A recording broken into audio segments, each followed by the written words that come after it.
Hayırlı erте, эфирда Татарстан яңалыклары, студияда Гүлназ Ибрахимова, бүгінгі шығарылышта.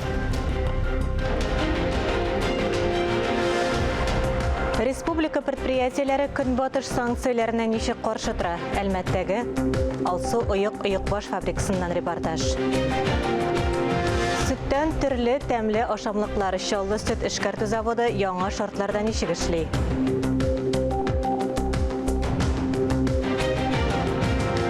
Мөнәҗәтләр рухи мирасыбыз 3-нче төбәк-ара мөнәҗәтләр конкурсында кем беренчелекне яулады? Буа районының Исәк авылыннан махсус репортаж.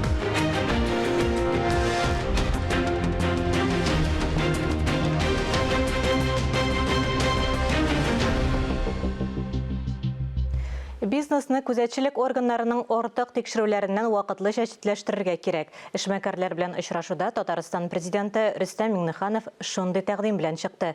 Көнбатыш санкцияләре шартларында бу аеруча мөһим. Ил икътисады хәзер җитди сынаулар кичерә. Бизнеска да, хакимият органнарына да тизрәк үзгәртеп кору юлларын бергәләп эзләп табу зарур. Санкция басымы шартларында бизнесны күзәтү органнарының ортак кредитларыннан сакларга кирәк. Шулай предприятиеләр товар чимал чылбырларын тизрәк төзи ала дип саный Рөстәм Миңнеханов. Нам важно услышать вас, нам важно уже вместе с вами двигаться в той части в решении вопросов компонентов.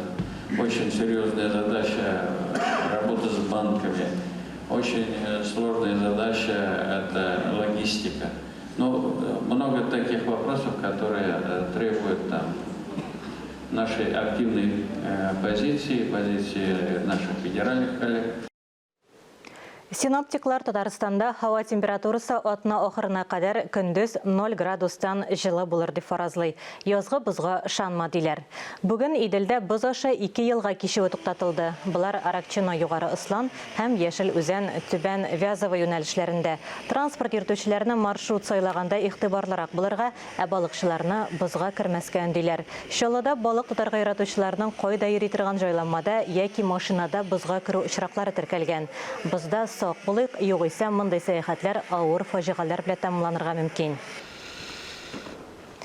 Яңа шартларда эшләү Чаллы эшмәкәрләре кыенлыклар алдында югалып калмады. Эшчәнлекләрен камилләштерү чараларын күрәләр. Сөт эшкәртү предприятиеләренең берсендә ассортиментны киңәйтергә, Россия төбәкләрендәге тәэмин итүчеләр исемлеген киңәйтергә планлаштыралар. Шын сөттән ясалган эремчек, йогурт, башка ашамлыклар. Көн сайын Чаллы сөт эшкәртү заводында 130 тоннадан артык сөт продуктлары җитештерелә.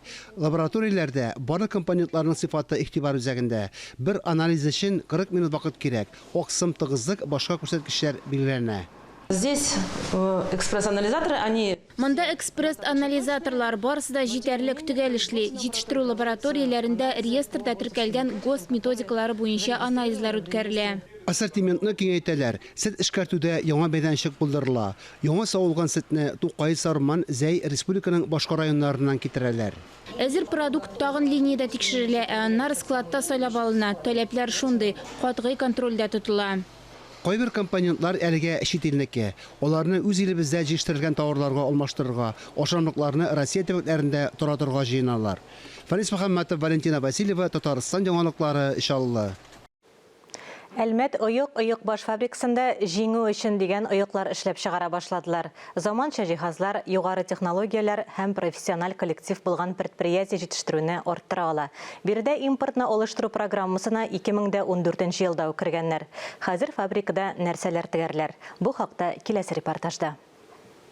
Алсу ойык-баш фабрикасында Z хәрефе белән чигелгән ойык-башларны бер атна эчендә теккәннәр. Регламентка төзәтмәләр кертелгән. Яңа товарлар әзер инде. Данные носочки разработал наш коллектив. Әлеге ойыкларны тегүне безнең коллектив лаборатория белән бергә үзләштерде. Аларга сорау да зур. 2014 елда ук әлмәтлеләр беренче булып Кырым ярымутравында яшәүчеләргә төрле ойык башлар тегә башлаган. Моның өчен кырымлылар әлегә кадәр рәхмәтле. Бер ел элек Россия армиясе белән тыгыз хезмәттәшлек башлана. Ул чакта кораллы көчләр гадәти партизанкалардан баш тарткан һәм Әлмәт фабрикасы махсус армия ойыкларын тегүгә керешкән.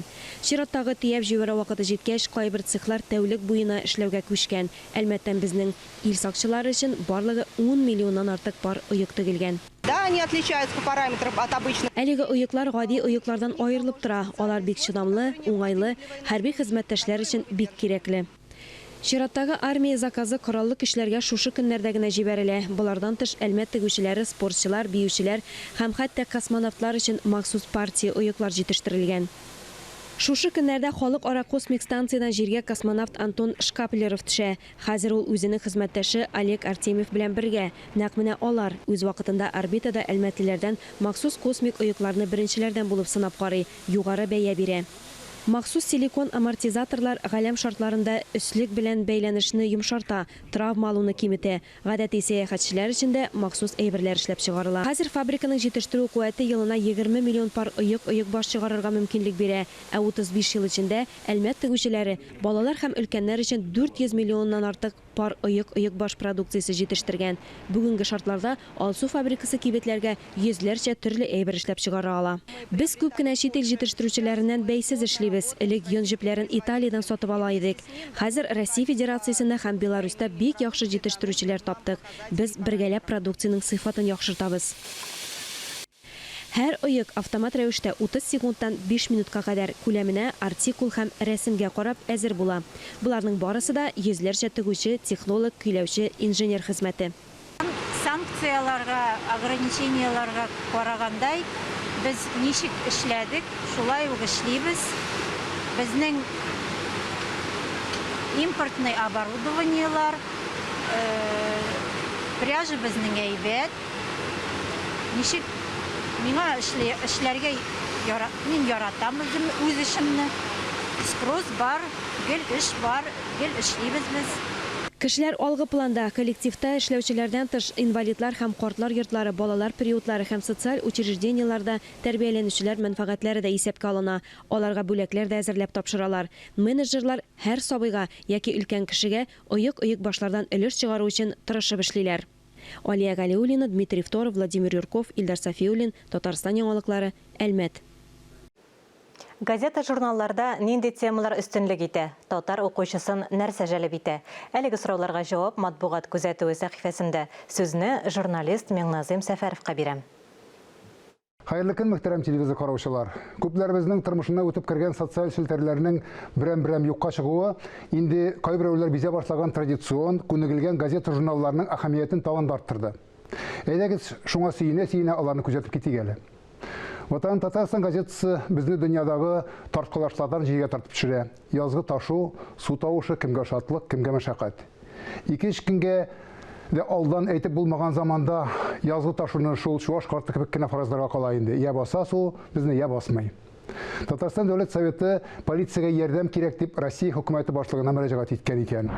Полициягә генә түгел, барыбызга да ярдәм кирәк бүген. Шуны аңлаган Россия президенты әнә пенсияләрен һәм бюджеттагыларның акчаларын арттыру җаен табырга кушкан. Шул ук Татарстан газетасында бер танылган фермер халыкка югарыдан ярдәм көтеп ятмаска, үзен-үзе кайгыртырга чакыра. Буш яткан бакчаларга бәрәңге утыртырга, җирдәшләргә иренмәскә чакыра ул. Шул фермер арбасына утырырга туры килмәгәй дип уйлап куясың әлеге язманы укыганда. Сары төсне торган сайын ешрак кулланучы Шәһри Казан газетасы үз укучыларына түгел, барыбызны да шаккатырлык хәбәрне беренче битенә чыгарып биргән. Доллар Россиядә юкка чыгачак. Матрас астында берәмтекләп җыелган долларларым да, евроларым да юк дип җавап кайтарырга ашыкмыйк.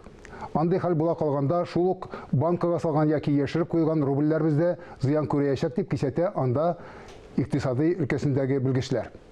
Ләкин язманы алга таба укый башлагач, кайбер нечкәлекләр аңлашыла башлый. Баксаң, доллар Россиядә 20 башлаячак дигән сүзне газета хәбәрчесе үзләре белән берничә ел хезмәттәшлек итүче күрәзәче Алсу Газимҗанова да әйттергән икән.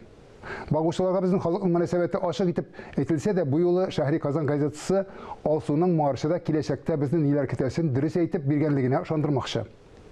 Дөньяда моңарчы күз алдында китереп булмаган вакыйгалар барганда бернинди дә булмас дип кире кагып булмый. Әнә өмре буе байлык җыйган миллиардерларның берсе санкция дигән хәтәр җәтмәгәләгеп, Лондон кадәр Лондонда 14 миллиардлык акчасын файдалана алмауыннан зарланма язган. Монда тагын да шул атым юк урамда, кайгым юк буранда дип кенә сөйләргә кала. Әмма атыбыз булмаса да, кара көннәргә дип җыйган сумнарыбыз бар. Ул акчаны бүген нишләтергә дигән сорауга җавапны Сөембикә журналы бирергә тырышкан. Андагы белгечләр ничек итеп әлдән-әле акчага кагылышлы проблемаларга килеп төртелмәс өчен үзләренең ышанычлы, акыллы киңәшләрен биргәннәр. Ләкин тормышта бит акчадан калган проблемаларга гыйбрәтләр җитәрлек. Мин үзем шул ук Синбекер журналындагы Ылпат Галим Лерон Хамидуллинның «Улы юлның сикәлтәләре» дигән язмасын бер тында укып чыктым һәм гаҗәпләндем.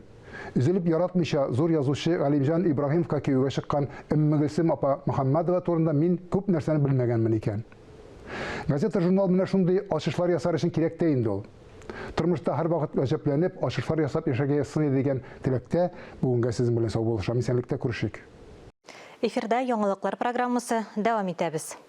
Мөнәҗәтләр халкыбызның яшәү дәверендә барлыкка килгән рухи көзгесе. Шуңа да мөнәҗәтчеләр конкурсы үткәрү Татарстанның бик күп районнарында күркәм гадәткә керде.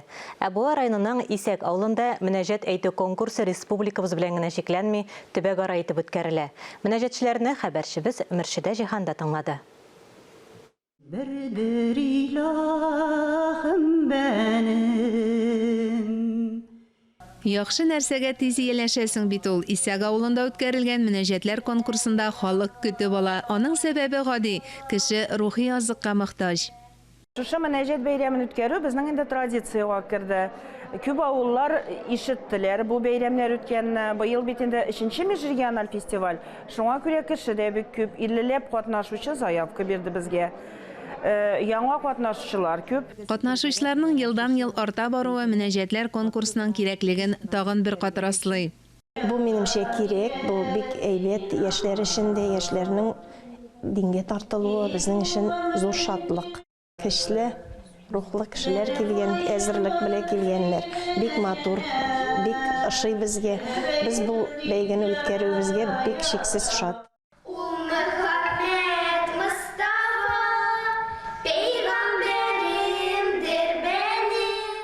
Быелгы мөнәҗәтләр кичәсе безнең тагында шуның белән аерылып тора дип беләм.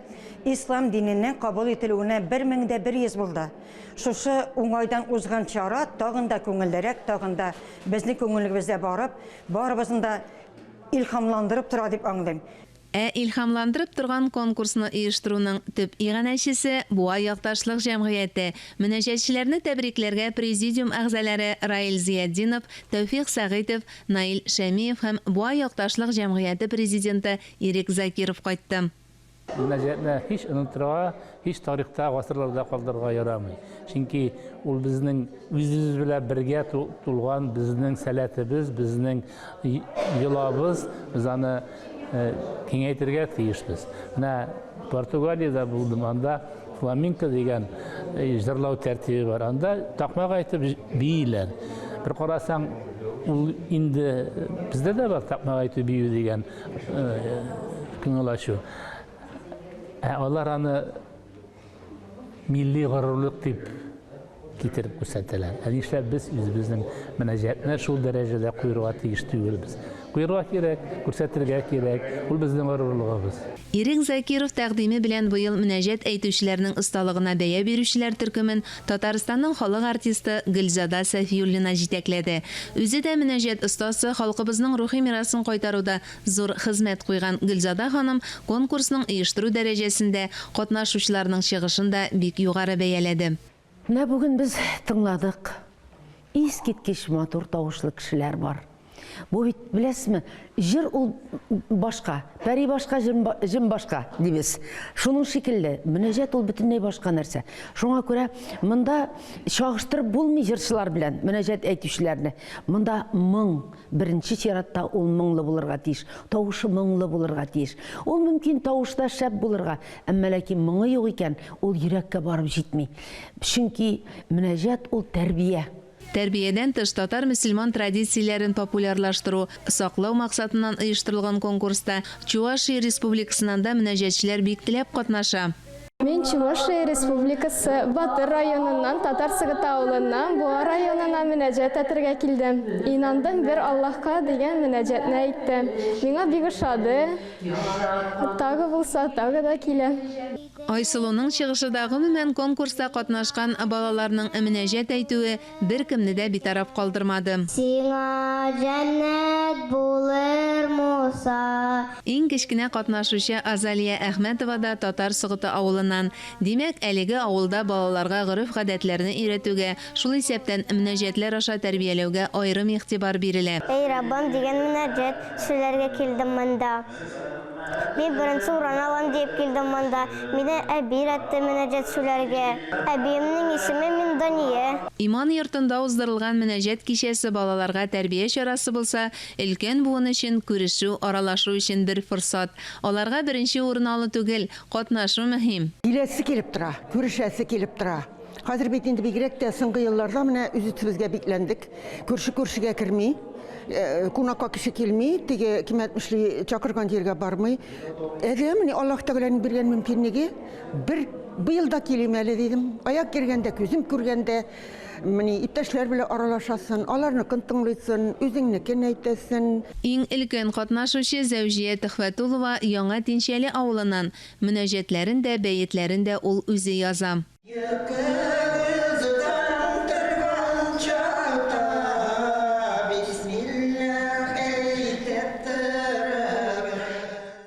Янтуган авылынан килгән Илфак Фәхретдинов та үзе язган мөнәҗәтен әйтте.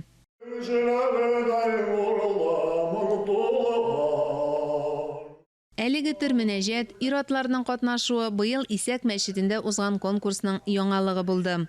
Мен тагы бар әле язган мөнәҗәтләрем бар.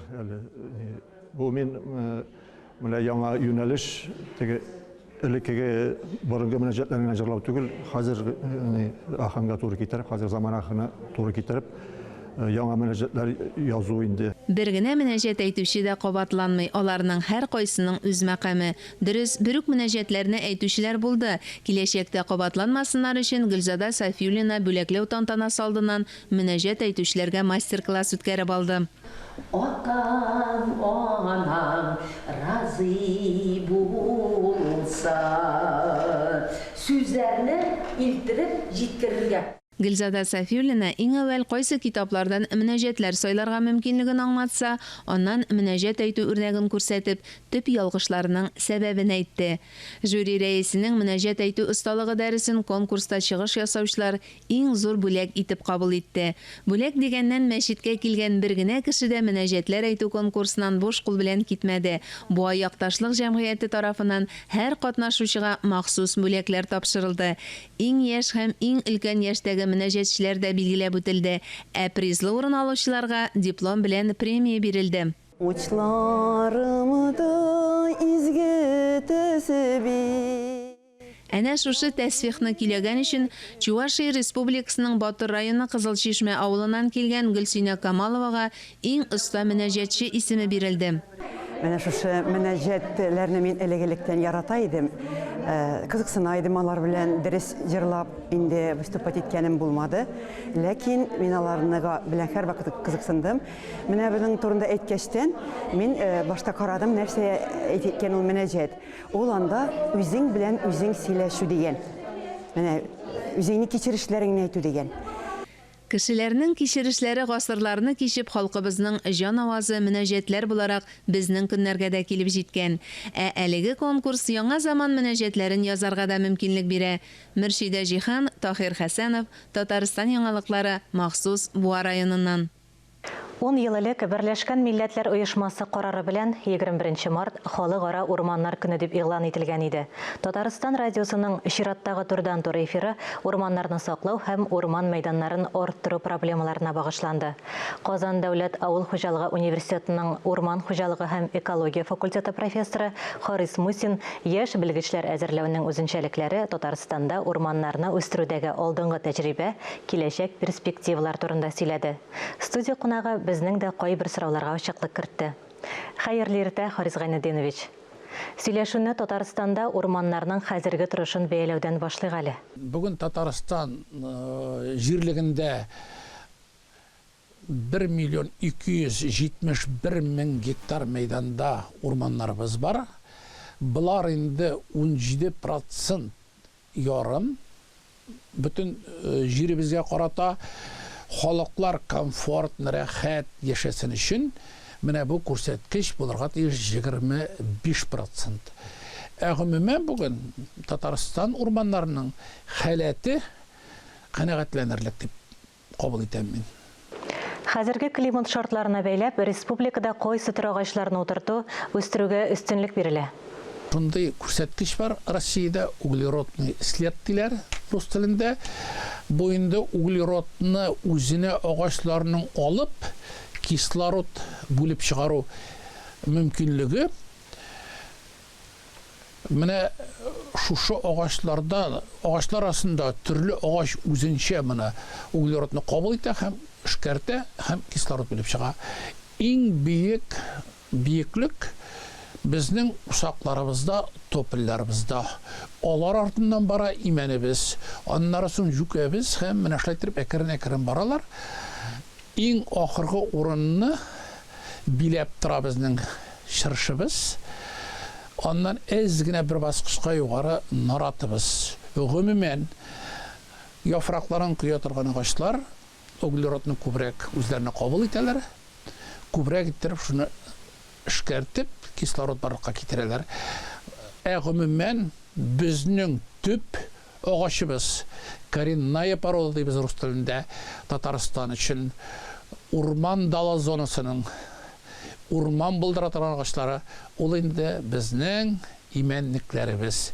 Имәннәр үстерү буенча безнең күпмедер дәрәҗәдә урманчыларыбызда бүген тәҗрибә дә бар. Үзебезнең бердән-бер ген резерват инде ул менә шу Идел буе зонасында Кайбеш имәнлек ген резерваты да бар. Аның бер дигән асыл җегете Хафазов Илгиз Хафазович тагын исән сау, урманны билеп кенә түгел, аны туеп эшли торган урманчыбыз да бар. Шуңа күрә без уйлыйбыз инде безнең территориябездә шаулап, гөрләп киләчәктә имәнлекләребез булыр дип. Саба урман хуҗалыгының алдынгы тәҗрибәсенә таянып, Аграр университетының тәҗрибә участогында нәрсәләр эшлисез? Саба урман хуҗалыгында бер сүз әйтергә кирәк. Нәрсә? Ул безнең тайганың көньяк шиге. Тайганың беренче билгесаның урманда шыршы нарат үсүе. Габдулла Тукайда шулай дип язган үзенең шигырында шыршы нарат төпләрендә ятканым бар, күккә карап дип язган бит. Без бүген көндә үзебезнең студентларыбыз белән, шәкертләребез белән бик күп кенә фән тармакларын буенча өйрәнүләр алып барабыз. Бу өйрәнүләрдә үзебез белән генә түгел, үзебезнең аспирантларыбыз, шәкертләребез, студентларыбыз да катнаштырабыз. Алар моннан күбәерне үзләренә алалар, фикер туплыйлар. Әгәр дә инде фикерле студент, фикерле аспирант икән, аның белән сөйләшүе дә, эшләүе дә рәхәт. Һәр вакытта укучылар инде алар укытучыны уздырырга тиешләр. Аларның уңышлары, безнең уңышлар, без аңа куанып, шатланып яшибез. Бүгенге көндә менә бу табигатыбызның кискен үзгәреше хисабына бүгенге көндә инде менә утырту өчен, урманда булдыру өчен агачларны дөрес иттереп сайлап, шуларны урманга утыртып, шуларын тәрбияләп үстерү менә төп бурычыбыз шул безнең. Урман сакчылары булган кышларга оя ясау тәҗрибәсен яңартуда нәрсәләр эшләргә кирәк? Бу традициялар яңарып баралар әкрен-әкрен. Ул ниндер сүлпәнлек булды. Соңгы вакытны менә бу сыерчык ояларына, аларга җим савытлары куюга, кыш көнендә ашатуга, кошларны тәрбияләүгә соңгы вакытны бик зур омтылыш бар халык инде. Менә бу мине куандырган нәрсә яшьләр, мәктәп балалары, күп кенә менә балалар бакчаларында моңа бик зур игътибар итәләр. Безнең шәхсән үзебезнең факультетның 2 детсаты бар. Шефлык дип әйтик миндә. Берсе Синданың 68-нче детсат Дербышкада ул безнең белән янәшә генә. Синданың урман, икенчесе менә күршебез, ут күршебез инде. Бер детсат бар, ул 80-нче номер белән бара. Онысында без табигать тирәян мөхитне өйрәнәбез, экологияны. Алар шундый зур иттереп менә, шундый теге билгеле иттереп сыерчыклар каршы алалар һәр елны. Бу көнне без дә киләбез аларга кунакка. Алар әйтергә кирәк, безгә бик еш киләләр кунакка. Без сирәгрәк дәрәҗәдә әле. Алар менә сыерчык бәйрәмнәрен алар каршылауны бик зур иттереп оештыралар. Әтияниләр бик актив катнашалар. Актив кына түгел, алар теләп катнашалар. Шуңа күрә кошларның табигатьне саклауда, урманнарыбызның сәламәт булуындагы сәламәтлегендә әһәмияте бик зур. Харис Гайнетдинович, әңгәмәгез өчен зур рәхмәт. Сез Казан дәүләт авыл хуҗалыгы университеты профессоры, авыл хуҗалыгы фәннәре докторы Харис Мусин белән әңгәмә карадыгыз. Әлеге сәгатькә шундый яңалыклар иде. Берничә минуттан эфирыбызны Хәерле көн Татарстан тапшыруы дәвам итә. Ә без яңалыклар иҗат төркеме бүгенгә саубуллашабыз. Үзегезне һәм якыннарыгызны саклагыз, сау-сәламәт булыгыз.